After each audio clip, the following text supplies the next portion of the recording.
اعوذ باللہ من الشیطان الرجیم بسم اللہ الرحمن الرحیم ومثل الذین ينفقون اموالهم ابتغاء مرضات اللہ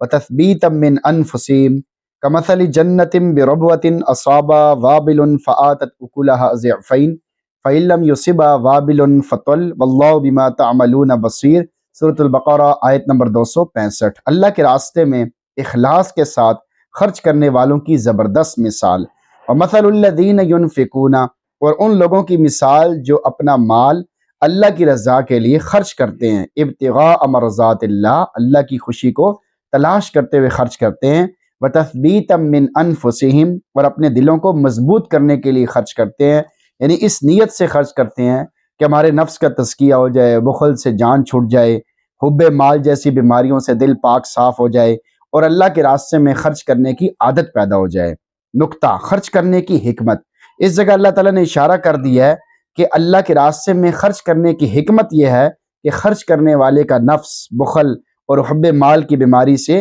پاک صاف ہو جائے، جو تمام بیماریوں کی جڑ ہے۔ کمثل جنۃ بربوۃ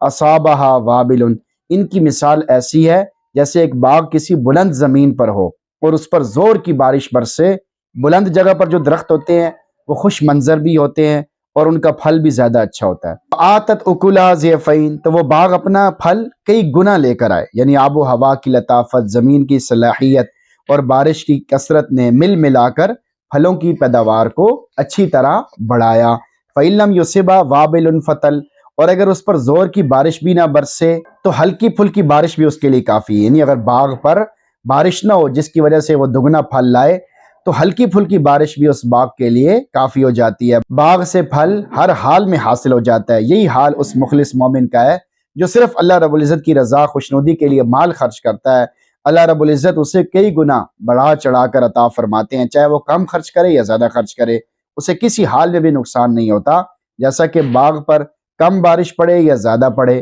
پھل اس سے ہر حال میں حاصل ہو ہی جاتا ہے۔ واللہ بما تعملون بصیر، اور اللہ تمہارے کاموں کو اچھی طرح دیکھ رہا ہے، یعنی اس پر کسی مخلص کا خرچ کرنا چھپا ہوا نہیں ہے، نہ ہی کسی ریاکار اور ایذا پہنچانے والے اور احسان جتلانے والے کا عمل چھپا ہوا ہے۔ وہ ہر کسی کو اس کے عمل و نیت کے مطابق بدلہ دے گا۔ اس میں اللہ رب العزت نے ریاکاری سے ڈرایا ہے اور اخلاص حاصل کرنے کی ترغیب دی ہے۔ آیت کا میسج آپ کے نام، نفس کو نیکی کا عادی بنانے کا انمول طریقہ۔ جس کام میں نفس کو قدر مشقت ہو تو زور زبردستی سے اس کام کے بار بار کرنے سے نفس کے اندر مشقت برداشت کرنے کا ایک ملکہ پیدا ہونا شروع ہو جاتا ہے۔ اللہ رب العزت نے مال خرچ کرنے کے دو مقصد بتائے، ایک رضا الہی کا حصول اور دوسرا اپنے نفس کو نیکی کا عادی بنانا۔ پس حسب توفیق اور حسب ضرورت خود بھی مال خرچ کرتے رہیں اور اپنے بچوں کے ہاتھوں بھی مال خرچ کراتے رہیں۔ جب نفس میں اس مشکل کام کے کرنے کی عادت پڑ جائے گی تو پھر اس کے لیے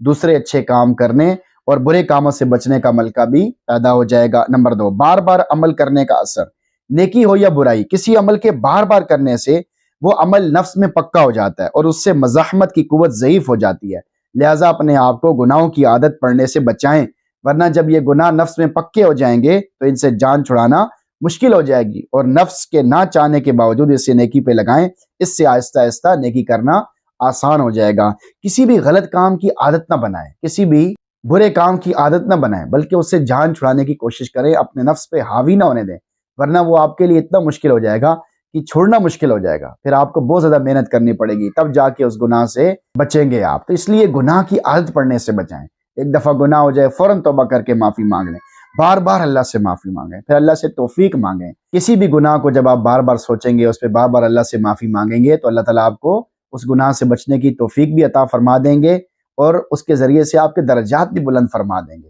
اور آپ کو توفیق بھی مل جائے گی، یا تو رونے کی توفیق مل جائے گی یا رونے جیسی کم از کم شکل بن جائے گی۔ یہ دونوں صورتیں اللہ کو پسند ہیں۔ تو کوئی بھی گناہ ہو جائے، چاہے چھوٹا ہو یا بڑا، اس کے بعد اب کسی نیک عمل میں لگیں، فوراً اپنے آپ کو کسی نیک عمل میں لگائیں، سست اور مایوس ہو کر نہ بیٹھیں۔ شیطان کیا کرتا ہے، ہمیں سست اور مایوس کر دیتا ہے کہ بھائی اب میرے سے یہ گناہ ہو گیا، اب میں کیا کروں؟ بھائی گناہ ہو گیا، کوئی بات نہیں، اب آگے چلو، اس پہ توبہ استغفار کرو، 2 رکعت صفلات التوبہ پڑھ لو،